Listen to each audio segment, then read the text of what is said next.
From this na matamlay at ayaw magpahawak, to this na magana kumain at masigla. From this na matamlay at may watery eyes, to this na masigla at masaya ang ating fur babies. Paano nangyari yan sa aking mga alaga?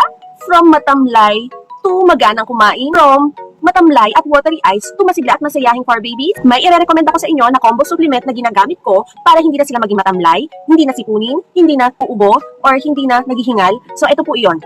Bronco 8 at saka Vita 8. Ang Vita 8, ito po ang ginagamit ko, food supplement sa aking mga alagang pusa at aso. Probiotic supplement, nakakatulong siya for the tummy ng ating mga alaga.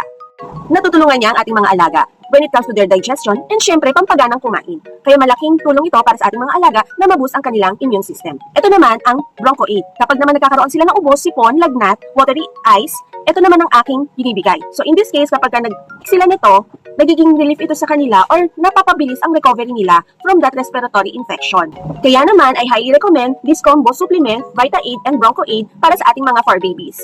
These supplements for our fur babies are highly recommended ng mga vet. Bakit? Dahil this is safe to use and applicable for all ages. So meaning kahit kita niyan, kahit puppy, pwedeng mag-take nito.